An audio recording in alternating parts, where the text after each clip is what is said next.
My name is George Constantino, and I'm the Refuge Manager of the Okefenokee National Wildlife Refuge. I'm Howard McCullough. I'm a forestry technician here at Okefenokee National Wildlife Refuge, and I've been here for the past 23 years. I'm Chip Campbell. I'm the owner of Okefenokee Adventures with my wife Joy. We're the visitor services contractor here at Okefenokee National Wildlife Refuge. We're a full-line visitor services operation.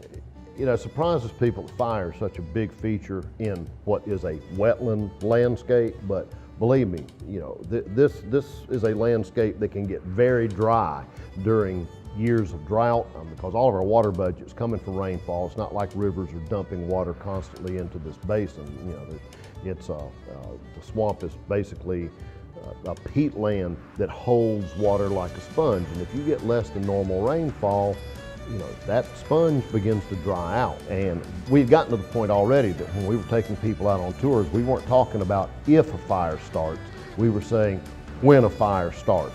The fire actually got started way before our typical fire season. I mean, we're ready, we're getting ready, and we're thinking we have a month or two ahead of time before the lightning season starts.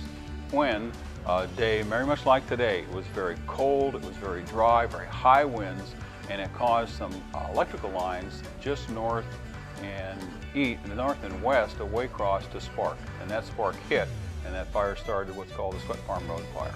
And that just started racing down towards the refuge. We were concerned probably the day after the fire started because we have a lot of close contact with Georgia Forestry Commission personnel, and that's the state agency that handles all the wildfire suppression in the state of Georgia.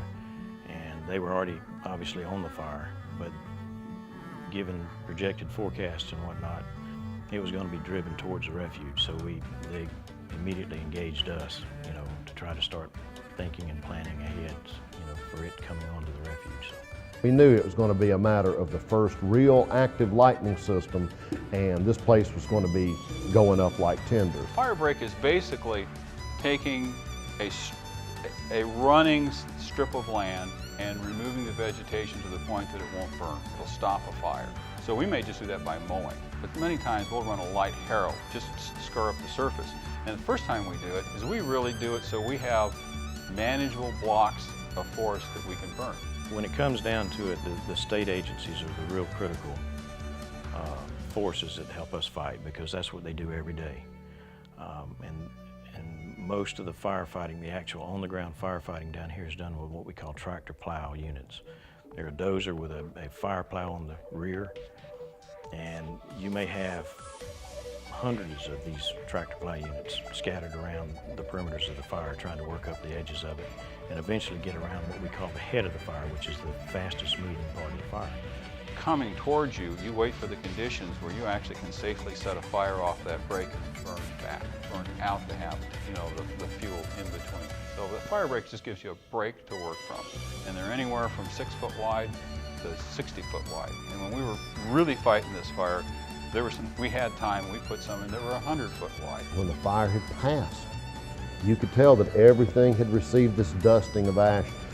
The grass all around this, it never has been greener than it was, you know, later on that summer after the rainfall, you know, laid that ash down in the grass. It was, you know, it did what we know it does. It created a nutrient release that acted like a fertilizer to the entire ecosystem.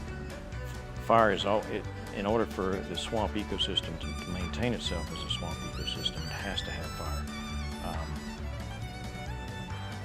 Historically, I think if you look at the records, these big fires occurred, you know, roughly about every 20 to 30 years. And the communities continue to work.